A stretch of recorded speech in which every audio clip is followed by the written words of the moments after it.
أعوذ بالله من الشيطان الرجيم. بسم الله الرحمن الرحيم. ولقد يسرنا القرآن للذكر فهل من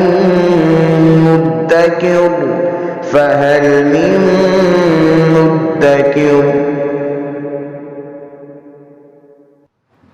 اعوذ باللہ من الشیطان الرجیم.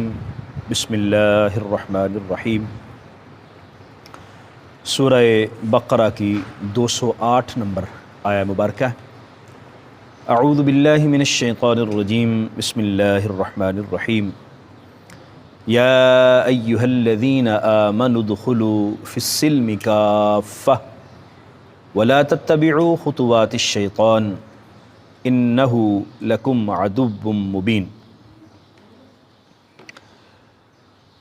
اللہ تعالیٰ جل مجدہ نے ہمیں دین اسلام عطا فرمایا ہے، اور دین اسلام خوبصورت تعلیمات والا دین ہے جس میں زندگی کی تمام جگہوں کی، زندگی کے تمام مراحل کی رہنمائی موجود ہے. اس لیے جو ایمان لانے والے ہیں ان کو یہ حکم دیا گیا کہ جب تم ایمان لے آ رہے ہو، اسلام میں داخل ہو رہے ہو، تو مکمل طور پر اسلام میں داخل ہو. یہ نہیں ہے کہ کچھ باتیں تو مان لیں اور کچھ باتیں اپنی مرضی کے منوائی. تو اسلام کا مطلب ہی اطاعت اور فرما برداری ہے. تو مسلمان کا معنی ہی یہ ہے کہ وہ اطاعت کرنے والا اور فرما برداری کرنے والا ہوتا ہے. جب نبی رحمت صلی اللہ علیہ وسلم نے اعلان نبوت فرمایا تو اہل مکہ کے بیشتر لوگوں نے تو ماننے سے انکار کر دیا. مدینہ شریف ہجرت فرمائی تو مدینہ طیبہ میں دو طرح کے لوگ موجود تھے. ایک تو منافقین تھے کہ جو اوپر سے کلمہ پڑھ کے دائرۂ ایمان میں داخل ہو گئے، لیکن حقیقتاً ایمان ان کے دل میں راسخ نہ ہوا، وہ ظاہری مسلمان رہے. اور دوسرے تھے یہودی. اب یہودیوں کی ایک تو جماعت وہ اسلام میں داخل ہی نہیں ہوئی، کثیر لوگ داخل نہیں ہوئے. جو چند لوگ مسلمان ہوئے وہ ابتدائی طور پر جب اسلام میں آئے تو ان کی خواہش یہ تھی کہ ہم مسلمان بھی رہیں اور جو ہم نے تورات میں جو چیزیں پڑھی ہیں اس پر بھی عمل کریں. شاید یہ خیال ہو کہ یہودی بھی خوش ہو جائیں گے، مسلمان بھی خوش ہو جائیں گے. تو اللہ تبارک و تعالیٰ نے آیا مقدسہ نازل کی کہ ایسا نہیں ہے کہ تم اپنی مرضی سے مسلمان ہو جاؤ اور اپنی مرضی کا تم اسلام اپنے اوپر نافذ کرنے کی کوشش کرو. نہیں، اسلام کا مطلب اطاعت اور فرما برداری ہے. تو اطاعت کا مطلب ہے کہ اللہ جل مجدہ الکریم کی بات مانی جائے، جو اللہ نے حکم دیا مانی جائے. اور منافقین جو زبان سے کلمہ پڑھیں ان کو حکم یہ ہے کہ وہ دل سے بھی پڑھیں، صرف زبان سے کلمہ کافی نہیں.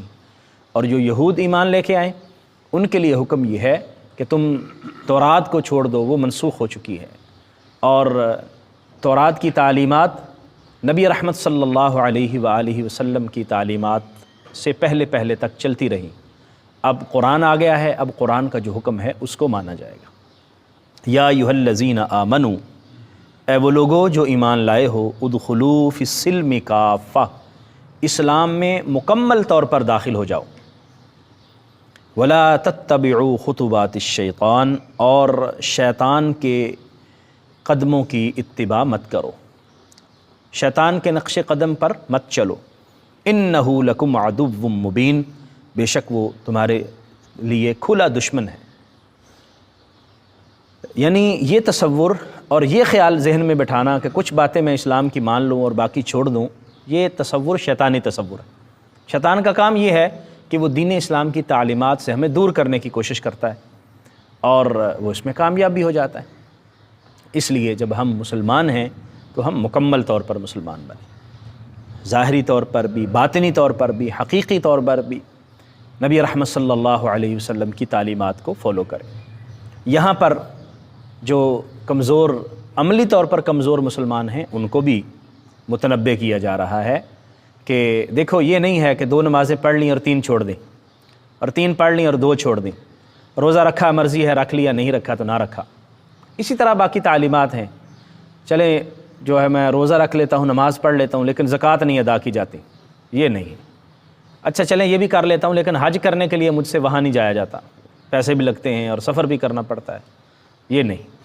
جو اللہ تعالیٰ کے احکام ہیں، ارکان اسلام ہیں، نماز، روزہ، حج، زکوٰۃ اور دیگر چیزیں، وہ ساری کی ساری قبول کی جائیں گی، وہ ساری کی ساری مانی جائیں گی، تب اسلام مکمل ہوگا۔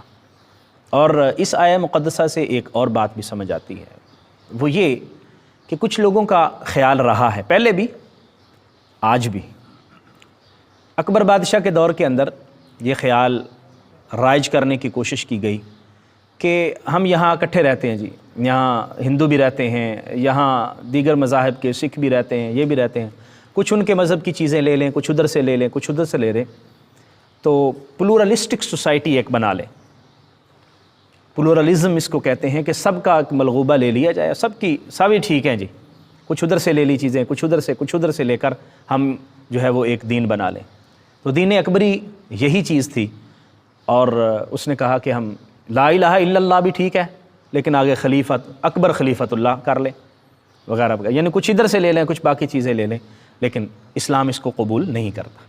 آج بھی لوگوں کا خیال یہ ہے کہ پوری دنیا ایک گلوبل ولیج بن رہی ہے، یہاں پر یہودی بھی رہتے ہیں جی، عیسائی بھی رہتے ہیں، جو پوری دنیا کے اندر مختلف مذاہب ہیں، ساری دنیا کے مذاہب کی چیزیں لے کر ہم جو ہے وہ اکٹھا ایک سسٹم بنا لیں، تو یہ سسٹم اسلام کو قبول نہیں ہے۔ اور میں اسلام میں پورے کے پورے داخل ہو جاؤں، اپنی مرضی کی چیزیں اس میں شامل کرنے کی کوشش نہ کرو، کیونکہ یہ شیطانی خیال ہے، اور شیطان تو چاہتا یہ ہے کہ وہ انسان سے دشمنی کرے اور اللہ کریم سے اس کو دور کر دے۔ فَإِن زَلَلْتُمْ مِن بَعْدِ مَا جَاءَتْكُمُ الْبَيِّنَاتُ، اور اگر تم پھسل گئے بعد اس کے کہ تمہارے پاس واضح نشانیاں آ گئی ہیں۔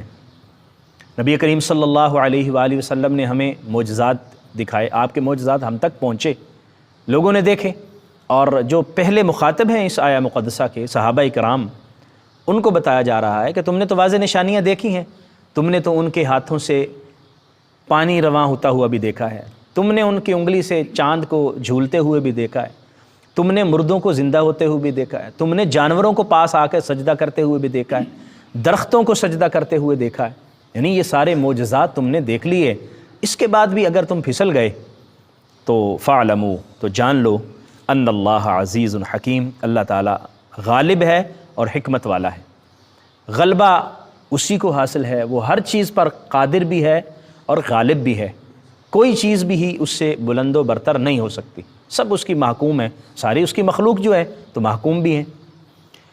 هل ينظرون الا ان ياتيهم الله في ظلل من الغمام، کیا وہ انتظار کر رہے ہیں اس بات کا کہ اللہ کی ناراضگی، اللہ کی پکڑ آ جائے، فی ظلل من الغمام، بادلوں کے سایوں کی شکل میں، یعنی ظاہری طور پر بادلوں کے سائے ہوں لیکن حقیقی طور پر اس میں عذاب ہو، کیا وہ اس بات کا انتظار کر رہے ہیں؟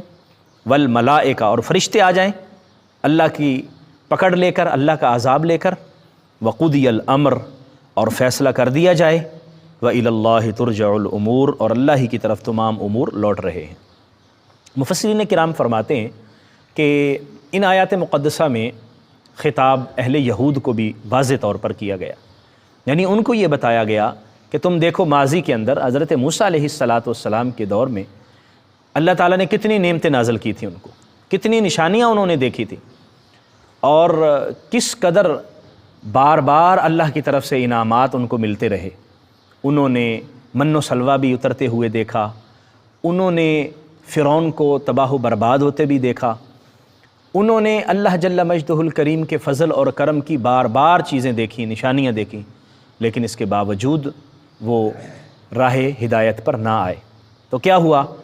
پھر اللہ تبارک و تعالیٰ کی پکڑ آئی۔ اللہ تعالیٰ نے منع کیا بھی ہفتے کے دن شکار نہیں کرنا، لیکن انہوں نے مچھلیوں کا ہفتے کے دن شکار کیا تو بندر اور خنزیر بنا دیا گیا۔ اور مختلف بنی اسرائیل کی قوموں پر کبھی اللہ تعالیٰ نے آسمان سے پتھر برسائے، کبھی کسی طرح، کبھی آندھی کا عذاب آیا، کبھی زلزلہ آیا۔ فرمایا کہ پھر لوگ اس بات کا انتظار کر رہے ہیں کہ اللہ تعالیٰ کی پکڑ آئے تو پھر ہم مانیں۔ تم اس طرح نہ بنو، بنی اسرائیل کی طرح تم نہ بنو کہ وہ جو ہے وہ اللہ کے نبی کی نافرمانی کرتے رہے ساری نشانیاں دیکھنے کے باوجود۔ تم نے آخری پیغمبر آقا دو عالم صلی اللہ علیہ وسلم کا دور پایا ہے، ان پر ایمان لے آؤ، ان کے معجزات دیکھ رہے ہو ان کو قبول کر لو، اور جس طرح تم نے حضرت موسیٰ کی نافرمانی کی تمہارے باؤ و اجداد نے، تم ان کی نافرمانی نہ کرو بلکہ ان کی اتباع میں آ جاؤ، ورنہ اللہ جل مجدہ الکریم کی ناراضگی تمہارا مقدر بن جائے گی۔ ان آیات مقدسہ سے ہمیں یہ بات سمجھ آ رہی ہے کہ ہم جب کلمہ پڑھ کے مسلمان ہو گئے تو پھر ہمیں مکمل طور پر مسلمان ہونا چاہیے، اپنے قول اور فعل میں، اپنے عمل میں، اپنی سوچ اور فکر میں، ہر چیز میں ہمیں اسلام کو فالو کرنا چاہیے، اور اسلام کے مخالف یا اسلام سے متضاد جو چیزیں ہیں وہ چاہے کس طرف سے بھی آئیں ہمیں اس کو قبول نہیں کرنا۔ ہمیں اپنے کردار میں، اپنی گفتار میں، اپنی تمام چیزوں میں اسلام کو آگے رکھنا چاہیے اور اسلام کی اتباع کرنی چاہیے۔ نبی رحمت صلی اللہ علیہ وسلم ایک دن تشریف لائے تو آپ نے دیکھا حضرت عمر فاروق رضی اللہ تعالی عنہ تورات پڑھ رہے ہیں، تو آپ ناراض ہوئے۔ آپ نے فرمایا کیا جو ہدایت میں لے کے آیا ہوں وہ تمہارے لیے کافی نہیں ہے؟ مطلب کیا ہے کہ ہدایت اور رہنمائی کا تمام نصاب حضور علیہ السلام نے ہمیں عطا فرما دیا، اب اس نصاب کے اندر کچھ اور شامل کرنے کی کوئی ضرورت بھی نہیں ہے کہ ہم باہر سے کوئی بھیک لیتے رہیں، وہ سارا نصاب آقا کریم صلی اللہ علیہ وسلم نے عطا فرمایا۔ اور قرآن مجید میں اللہ نے ارشاد فرمایا الیوم اکملت لکم دینکم واتممت علیکم نعمتی ورضیت لکم الاسلام دینا، آج میں نے تم پر نعمت کو مکمل کر دیا، میں نے تم پر تمہارا دین پورا کر دیا اور تمہارے لیے دین اسلام کو پسند کیا ہے۔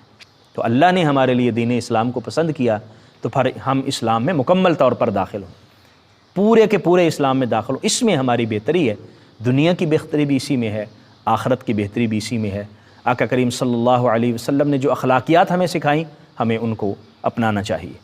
آج مسلمان اپنے کردار میں کتنا کمزور ہو گیا ہے، آج ہم یہ مثالیں دیتے ہیں جی فلاں ملک جو ہے یورپ کا فلاں ملک، وہاں پر تو جھوٹ بولا ہی نہیں جاتا، وہاں پر تو بے ایمانی ہے ہی نہیں، تو کیا اسلام میں یہ ساری تعلیمات موجود نہیں ہیں کہ ہم ان سے لے کر اپنے آپ کو درست کرنے کی کوشش کریں؟ نہیں، ہمارے آقا کریم صلی اللہ علیہ وسلم نے ساری چیزیں ہمیں بتائیں، لیکن ہمیں اس کو پڑھنے کی، سمجھنے کی اور عمل کی ضرورت ہے۔ اللہ کریم ہم سب کو توفیق عطا فرمائے، آمین۔ وآخر دعوایا ان الحمد للہ رب العالمین۔